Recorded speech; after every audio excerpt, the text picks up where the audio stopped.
Professor Manoj Kumar Jha. धन्यवाद उपसभापति महोदय।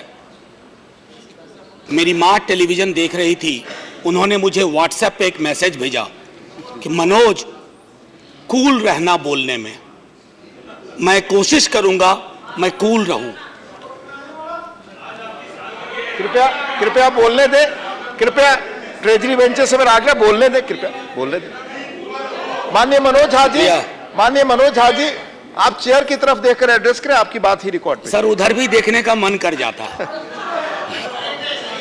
जी सर, आर्टिकल 370 वो तो इस जन्म में नहीं होगा। आर्टिकल 370 को लेकर के जो चीजें हुई हैं सर, मैं उसके पक्ष में कतई नहीं खड़ा हो सकता सर। सर मैं अपना इतिहास जानता हूं सर, मैं 370 के बनने की गाथा जानता हूं सर, मैं कश्मीर का हिंदुस्तान में विलय का इतिहास जानता हूं सर। मैं बौनी समझ का नहीं हूं सर, और चूंकि बौनी समझ का नहीं हूं, मैं लगातार इस सदन में कह रहा था कि हमें क्या चाहिए, कश्मीर की जगह, जमीन या कश्मीरी अवाम। सर आज मैं दुख के साथ कह रहा हूं, मेजॉरिटी है, बार बार आगाह करता हूं, मेजॉरिटी आती है ना सर, तो बड़े अच्छे अच्छे और बुरे बुरे दोनों ख्याल आते हैं सर। अच्छे वाले को पकड़िए, बुरे वालों को छोड़ दीजिए। मैं एक माननीय उपसभापति महोदय मेरे ठीक समक्ष,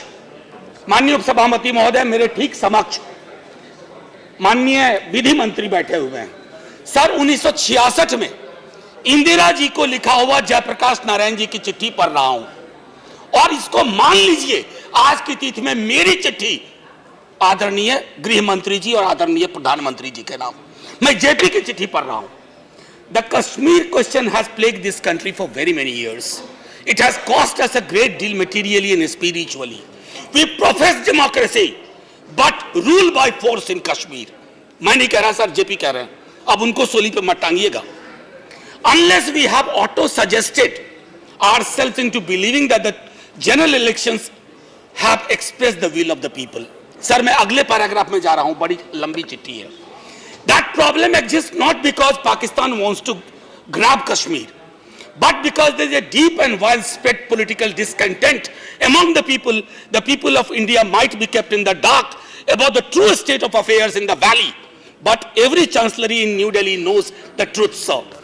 सर पीडीपी बीजेपी की जब सरकार चली और पॉलिटिकल कम्युनिकेशन जैसे कत्ल हुआ, मैं समझता हूं सर उसको भी इस अफसाने में आना चाहिए कि पॉलिटिकल कम्युनिकेशन का कत्ल हुआ, उसकी वजह से 30 साल पुरानी घाटी में छवियां वापस आई हैं। सर इतने पे ही बात नहीं रुकेगी। एक नेहरू जी को भी लिखा था 1956 में जयप्रकाश नारायण ने। May I also take this opportunity of saying word about Kashmir, merely to put my views before you, without in the least wanting to criticize or influence. What I have learnt, there is a widespread discontent in the valley. All men have to live upon this earth as brothers, irrespective of what national frontiers divide them. World peace is possible upon no other hypothesis. Sir, I believe JP के चाहने वाले और follow करने वाले कुछ लोग उधर भी हैं। क्या हम उस दृष्टिकोण से नहीं सोच सकते? हमारा पूरा दृष्टिकोण है कि इस नैरेटिव को चलाओ। आज ये चलाया जा रहा है कि जो हम विरोध में हैं, हम आपके संवैधानिक मान्यताओं की कमी के विरोध में हैं, हम कॉन्स्टिट्यूशनल हिस्ट्री के ब्रूटल मर्डर के खिलाफ हैं। सर हिंदुस्तान की मोहब्बत का अगर कोई पैमाना हो ना, तो डिस्पेंसरी में मशीन लगा दीजिए और तोल लीजिए किसमें कितना है हिंदुस्तान के लिए मोहब्बत का। सर हो सकता है आपसे कम ना हो, तो मैं इतना ही आग्रह करूंगा। मैं क्वेश्चन कर रहा हूं सर, कल मैं सदन में हूं ना हूं माननीय उपसभापति महोदय, आज हमने मुआफी के साथ कहता हूं कश्मीर के पैलेस्टीन बनने का रास्ता खोल दिया है सर। मुझे दुख के साथ कहना पड़ रहा है, 5 साल बाद आप मुझे मानोगे, आप नैरेटिव चला रहे हो, चलाओ, लेकिन कोई भी नैरेटिव इस मुल्क में अमृत पी के नहीं आया। हमने पुराने नैरेटिव खत्म होते देखे हैं।